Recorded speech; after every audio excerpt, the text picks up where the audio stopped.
alas 6 ng umaga nung kami papunta sa Pantalan, dito lang din naman sa amin. Dahil susunduin namin yung nagbebenta ng mga similya na galing pa sa Carmen Agusan del Norte. Medyo natagalan kaming maglagay sa fish pan dahil wala pa daw stock yung mga bibilhan dapat namin ng mga similya. But for now, excited kaming makita po yung mga similya na bibilhin namin. Dumaan ng ilang minuto nung nakarating kami dito sa aming paroroonan at laking tuwa namin dahil sa pagdating namin ay kadadating niya lang din pala. At dito nyo na po masasaksihan kung ano ba talagang similya ang binili namin. At bago namin binili ang mga similyang ito ay talagang nagtatanong at nagmasid-masid at pinag-isipan ng ilang araw kung maganda ba talaga ang tubo nito. Pero ayon sa mga nasambit ng mga kapitbahay namin ay talagang maganda talaga ang tubo nito. Nabiguman kami noon ay sumubok pa din kami ulit para maranasan naman din namin na magkaroon kami ng mga sugpo. At totoo ang inyong mga naririnig. Maglalagay kami ulit ng mga sugpo. Kaya lang naman kami porsigidong maglagay ng mga sugpo dahil nasa dating fish pond nga kami. Sobrang laking tiwala namin sa fish pond na yan. So ayan mga kalab, ito pala si Alberto Vlog mga kalab. So may YouTube channel din siya, tulungan natin. Ito po, dito tayo kumuha ng mga similya ng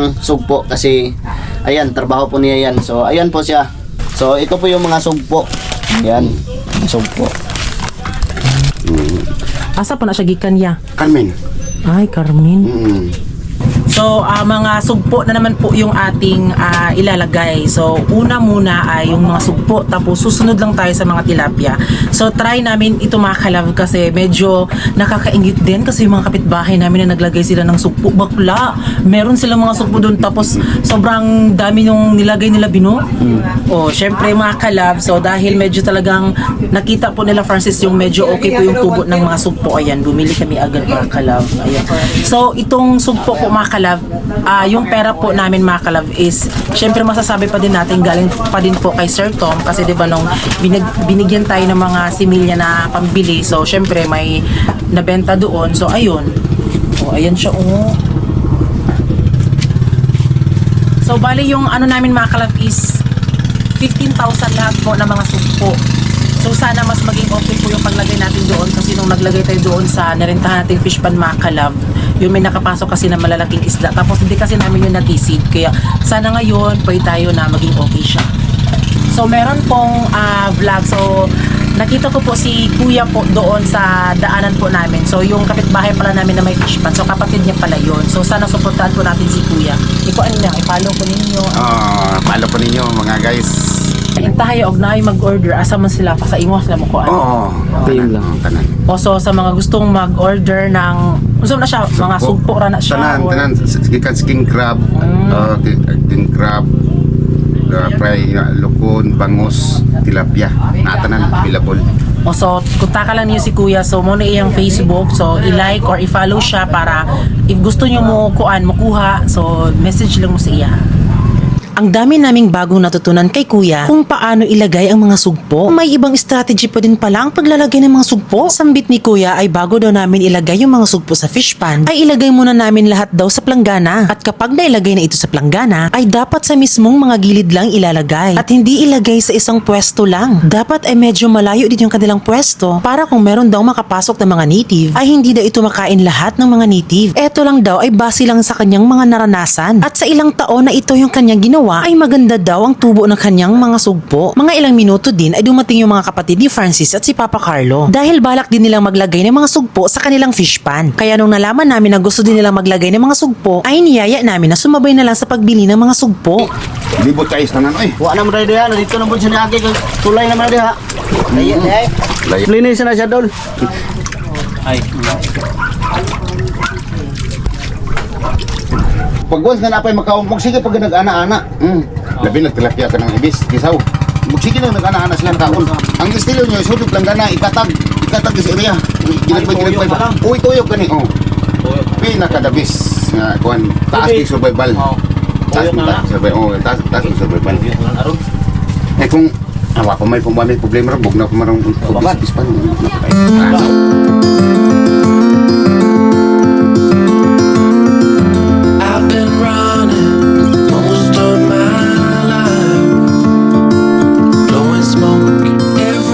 Base sa area namin. Inestimate namin kung ilang pwedeng ilagay ng mga sugpo dyan. 20,000 dapat ang ilagay namin dyan, pero napagtanto namin na medyo parang marami lang. Pero dahil first time naming maglagay ng mga sugpo dito sa fish pond namin, ay 15,000 lang muna yung ilalagay namin. Bago namin inilagay sa planggana, ay nagclimatize muna kami dyan. Ito ay ginagawa upang hindi manibago ang mga sugpo sa tubig. Ilang minuto lang ay nilagay na ni Francis sa planggana yung mga sugpo. Ayan.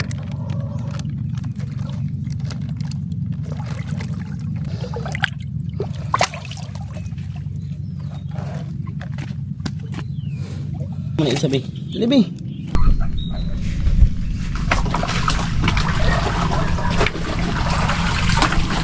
So ngayon mga ka-love ay susundin namin yung sinabi po ni Kuya na ilagay daw muna sa planggana. So 'di ba kami pag nag-acclimatize kami ay nilalagay lang namin diyan bigla-bigla, 'di ba?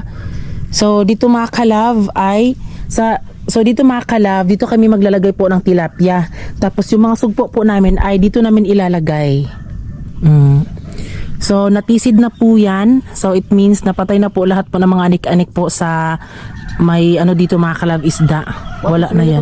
So ngayon ay simula na po ni Francis at alam nyo ba talagang grabe yung kaba namin dito. Nakakatroma yung mga nangyari sa amin noon doon sa nirentahan naming fish pond kasi naglagay kami doon ng 50,000 po na mga sugpo pero nagpakampante lang kami na okay na siya kasi di namin talaga natisid po yung fish pond doon at grabe, laking gulat namin ng pag-harvest namin. Wala kami nakuha ni isang ulo talaga ng sugpo dahil may nakapasok po na 3 malalaking isda. Ay grabe naman yan. Kaya yung pagiging trauma talaga ay dala-dala pa din namin hanggang ngayon. Dahil malakas yung pananampalataya namin sa Panginoon ay hindi kami nagdadalawang isip na sumugal ulit. Di ba ganun naman ang negosyo? Ang halaga ng mga similyang sugpo na yan is 23 centavo. So yung nabayaran lang namin is 3,450. Dahil 15,000 lahat ang mga sugpong iyan. Pero wag tayo mag-expect na makukuha natin yung mga 15,000 na mga sugpo. Ganon din yan sa mga tilapia nilagay namin na hindi lahat namin makukuha kasi may iba nakakasurvive, may iba din hindi. Kaya itong lahat ay ipananalig na lang namin lahat sa Diyos. Gaya ng ginagawa namin dati bago namin ilagay yung mga similya ay talagang dinadasalan talaga namin na sana maganda ang tubo at hindi na maulit noon. Kasi alam nyo, yung pagninegosyo ng fish pond, hindi talaga madali. Kailangan mo talagang isugal lahat. Yun bang if gusto kang magnegosyo ng fish pond, talagang gustong-gusto mo talaga. At kami na lang din yung nagbabantay sa negosyo namin para mabantayan namin ng maayos. Isa kasi sa advantage na kapag ikaw nag-hands-on sa negosyo mo, ay kapag meron pong mga hindi inaasahan na mga pangyayari, ay wala kang ibang taong sisisihin pagdating ng mga problema. Pero sa totoo lang, nakadepende din talaga yan sa sitwasyon. Pero alam nyo ba, i-share ko na lang din sa inyo habang naglagay dyan si Francis ng mga sugpo. Talagang malaking sana all. Dahil yung mga kapitbahay namin dito na nangangamo din na nagbabantay din ng mga fish pond, ay meron talaga silang pabigas, sahod, like ganon. Kasi kami ni Francis nangamo kami noon, dito lang din sa dating fish pond. Buklo, wala talaga kaming ganon. Wala din kaming sahod every month. Actually, mahabang istorya if sasabihin ko talaga sa inyo kung bakit nangamo kami, ganyan. Pero sa mga solid family, alam na nila yun. Pero meron palang ganon, no? Pero alam nyo ba, nung umalis kami dito sa dating fish pond, tapos nagpagawa kami ng bahay namin, talaga nagplano kami ni Francis na babalik kami ulit sa pag-fish pond. At kapag meron na kaming fish pond, maghahanap kami ng tao na pwedeng pabantayan ang aming fish pond. Syempre, may sahod at pabigas every month. Naisip kasi namin yun ni Francis kasi simula nung medyo nakilala kami ng mga tao, grabe na yung mga promotion, mga endorsement, tapos mga invitation. So, napaisip namin if kaya ba natin to be na mag-fish pond tayo. Kaya naplanuhan namin yun bigla. Pero hindi yun natuloy dahil talagang hinahanap-hanap po talaga ang trademark ng Franolin na taga-fish pond. Kaya nagpursige talaga kami na makabalik kami sa pag-fish pond kasi alam ko dito talaga kami nakilala ng lahat. Kayo, di ba? Kasi alam ko miss na miss nyo na talaga yung fish pond namin noon, yung mga ganap namin. Pero laking gulat ko din dahil sobrang dami na nagsasabi na puro na lang daw fish pond serye. So, ganoon naman talaga. So, pasensya kung ito palagi yung mapapakita namin kasi alam nyo ba, yung vlogging kasi na yan, hindi kasi kami umaasa talaga dyan na full. So, kaya kami nag-fish pond dahil gusto namin na may iba din kaming pagkakitaan. So, bukod sa meron na kaming fish pond na negosyo, di ba nako-content pa din namin? Kaya itong lahat na nakikita nyo is totoong buhay talaga namin yung Francis. Pero yun na nga, yung point natin dito is kahit napabantayan man lang, di ba? Syempre, may pasahod at bigas. Kawawa naman kasi pag walang ganon.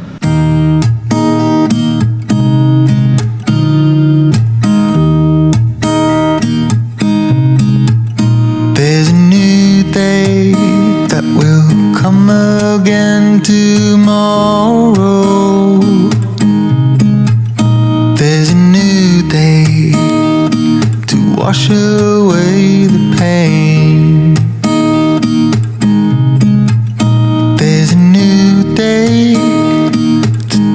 away your sorrow and the old ways get washed out by the rain.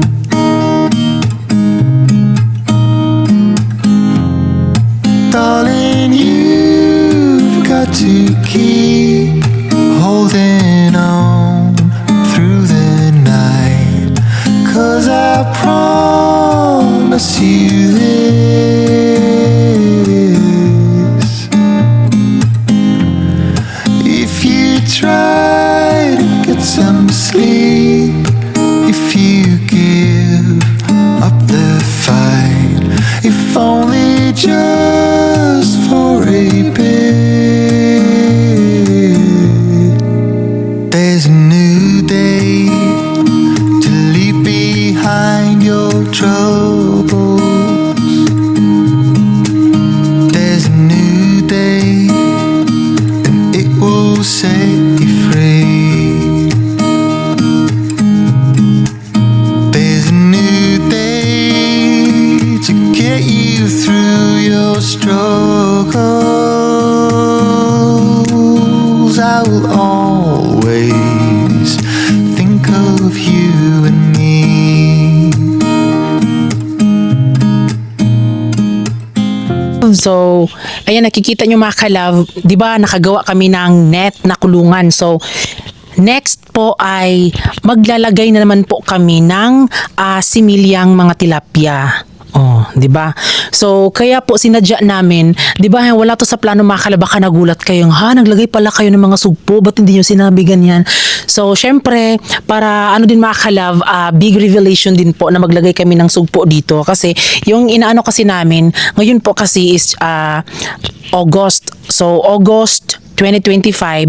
So sinadya namin 'yan dahil pag Burr months mga ka-love, medyo nagmamahal po yung mga seafoods like crab, sugpo, hipon. So nagmamahal, kaya sinadya namin mga ka-love para makapaglagay din kami dito ng mga sugpo, 'di ba? So mas inuna namin nilagay po yung sugpo dahil baka kainin po kasi ng mga similyang tilapia mga ka-love. So tsaka na kami maglagay ng mga tilapia kapag medyo hindi naman sinasabing malalaki, no, pero malalaki yung mga sugpo, pero mas inuna lang namin yung mga sugpo kaysa tilapia. So dito po namin ilalagay po yung mga tilapia. O at least may mga tilapia dito, may mga sugpo din dyan. So maglalagay din po kami mga crabs So ngayon po. mga kalabay, nandito tayo sa bahay at saka ngayon ang kasama ko ngayon mga kalabay, sila Papa at si Kier, kasi pupunta kami doon sa Kubaran kasi bibili po kami mamaya ng net para gagawin natin yung net na musketero talaga ay gagamitin natin yan doon sa mismong PVC natin, yung tamburong. Doon natin iharang para yung mga sugpo, kung wari magpapalabas tayo ng tubig at saka magpapasok, hindi naman para hindi makasabay yung para hindi makapasok yung mga sugpo mga kalab no, papunta sa labas. So yung net natin bibili na yan ay pangharang talaga natin yan. So doon natin makita nyo yan mamaya. So ngayon ay pupunta na kami. Let's go. So ngayon mga kalabay, nandito na tayo sa pagbibilihan natin ng net mga kalab para yun para sa sugpo. Tara, pasok. Uy! Kayawan ako eh! Ano sa ko? Balik yung project ni Giselle. Amin pa mo? Kaylee, nasakpan naman si Kaylee. Lolo, please Lolo. Lolo! Lolo. Dito. Balik yung... Asa na ako? Anong 8 metros?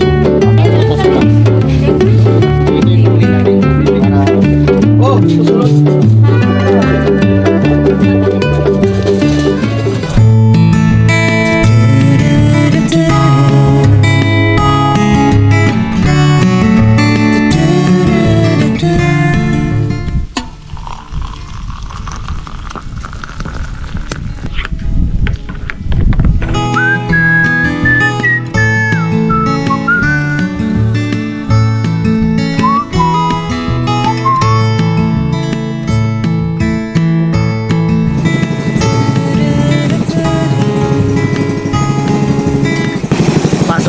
Sa fish pond. Dahil nailagay na po natin yung ating mga sugpo dito, Ngayon ay magharang po tayo dito ng net para po sa ating pamerta. So yung pamerta namin mga kalab sa mga hindi nakakalamat sa mga bagong pasok, syempre wala po kaming pamerta dito na semento. So yung sa amin lang is tamburong. PVC lang po yung gamit namin. Kaya yon, bumili kami dito ng net, 'di ba?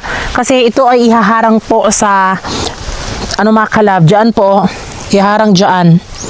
Tatakpan ni Francis po para syempre pag lumalaki-laki na sila at nagpapasok kami ng tubig, syempre nagpapasok at nagpapalabas ng tubig ay hindi sasama po yung mga sugpo, di ba? So ito na siya mga kalab, kulay pula at no choice dahil ito na lang po yung natira. Ayan. Pili na ka meters, be? So 10 meters po yung binili namin. Bakla, ang ganda nito, oh. Pwede siya pang gown. Charan. Diba? O, ayan na mga kalove. Maglalagay na si Francis ng net. O, diba? Kita nyo naman, hinarang lang po ni Francis.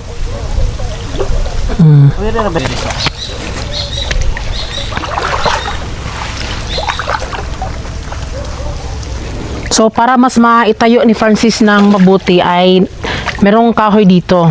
So, same lang din doon na parang gumawa lang din ng kulungan. Magtatayo dyan si Francis ng kahoy para merong sandalan po itong net. Grabe ang kintab.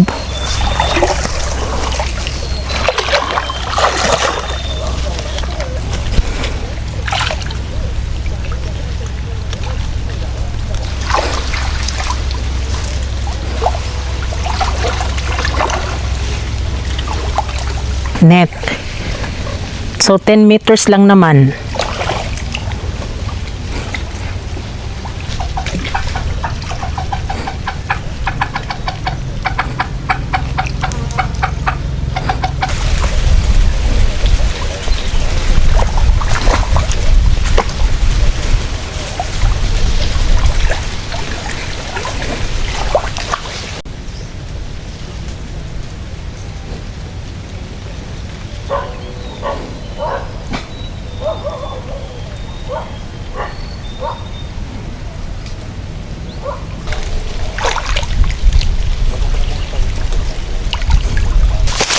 Ano eh?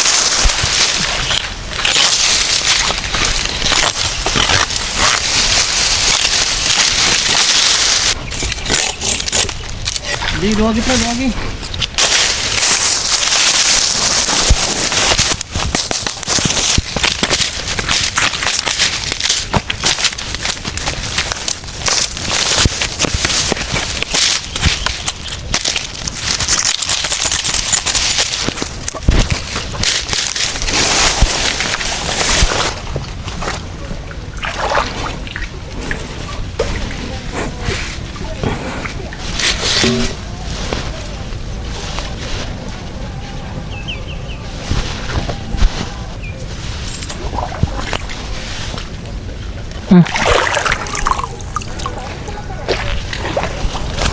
So yan mga kalab, tapos na pong ilagay po yung net. At yun, so sana mga kalab, abangan nyo yung pag-update namin dito sa sugpo. So, comment kayo dyan mga kalab, pero sabi ni Francis, mga 1 month bago sila pakainin daw, sabi niya, ng crackhorn. Monitoron pa pala siya. Imumonitor pa siya mga kalab, kaya magantay kayo dyan.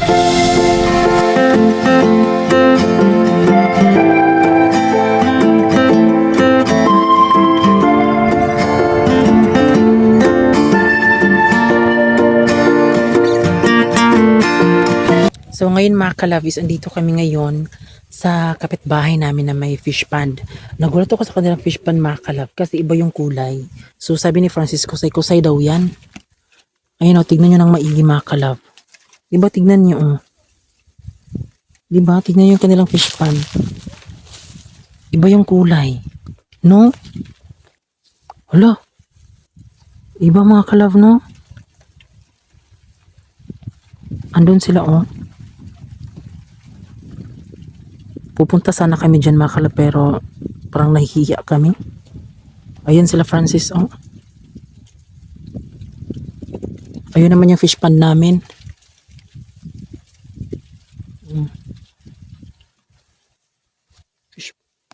Yun yung bahay namin, oh.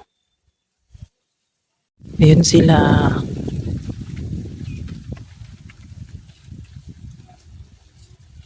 Nalukon daw ilang gibutang diri mga kalaw.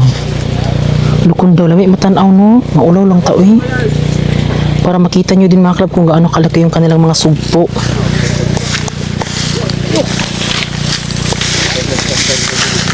Lukas.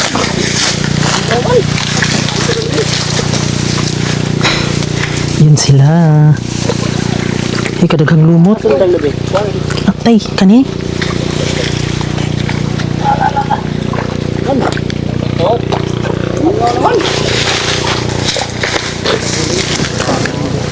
So, nanguha na sila kanang sitaw gani.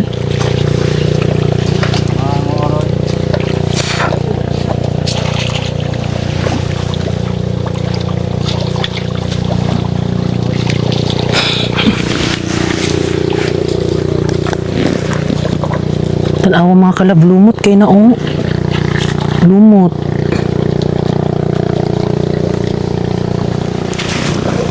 So minsan mga kalab, dito po sa kapag may nag-harvest, pagkatapos nung harvest, nung wala na talagang harvest mga kalab, pag ganito na yung lupa ay talagang si tawag ani basta na tawag ani nga murag saba manguot na ano sa tawag na ay. So pinapakuha nila yung mga medyo mga ano dito kapag tapos na talaga mag-harvest. Ayun sila Francis. Uy mga kalabs, ang sarap pumunta doon. Tingin tayo sa kanilang mga sugpo. Kasi sabi nila mga sugpo daw yung mga nilalagay dito. Sabi naman yan, uy. Alap, may nakuha na si Francis.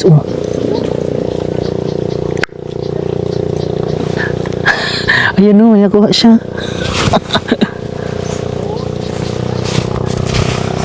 So, ang oras ngayon is 2:00 ng halata naman. Ayun si Francis. Diba, sobrang dami nilang nanguha, hindi lang sila Kuya PJ.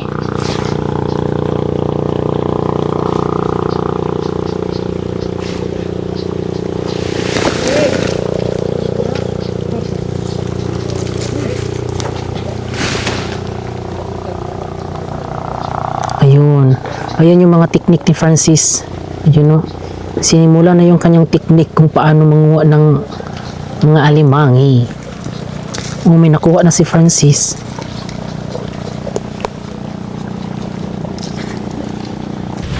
Try kaya natin pumunta doon mga kalab. Titingnan natin yung kanilang mga sugpo.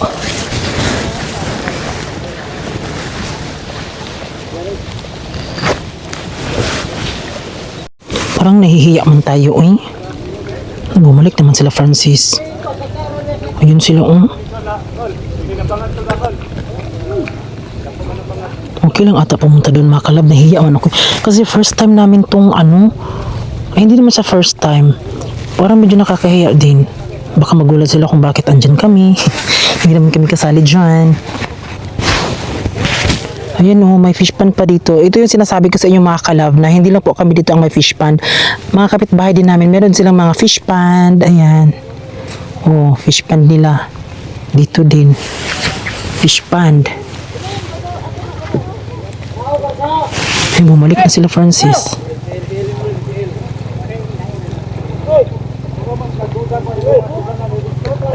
So, balik tayo sa dinadaanan natin. Medyo nakakahiya mga kalab. So, ayun si Francis. Titingnan na lang natin yung kanyang kuha kung meron ba. Nakakahiya talaga siya mga kalab. Pero yung kanilang kuha ay kinarga na. Ayun kinarga na. Napunta na lang tayo kay Francis.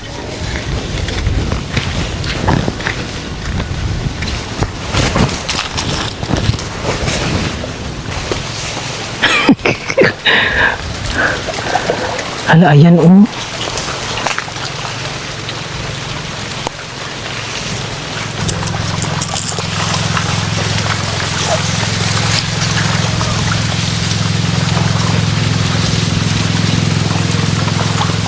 Hala, nanikuha sila.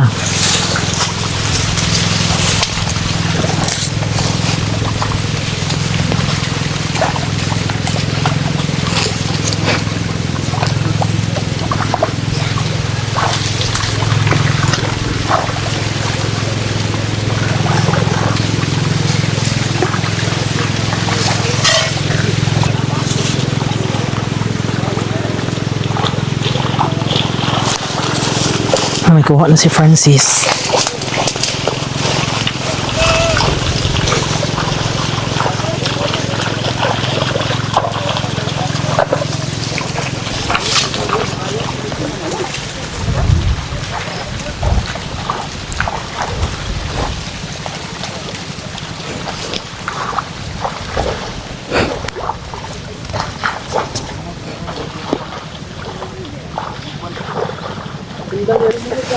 May kuha alaog daghan na, uy. Tignan niyo po yung aso namin. Sunod na sunod kay Francis. Ama ni Becky, be? Ano? Hala mo. Sige, tsaka naman. May prinsip ano na niya. Adobo ba? Ama ni bebe?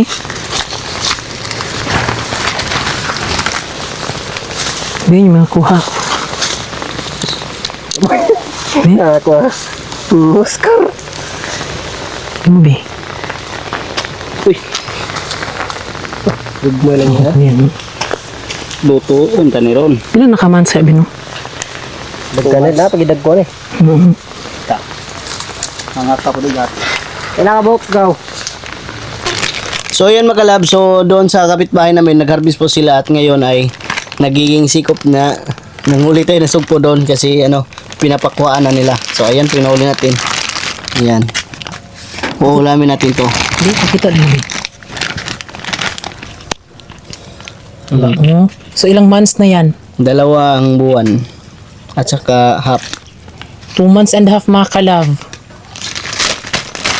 Ayan. So, ngayon mga kalab, kami ay uuwi na kami doon sa aming bahay. So, next week, magtatambay na kami dito kasi syempre para mabantayan po yung mga sugpo. So, bye! Gonna die.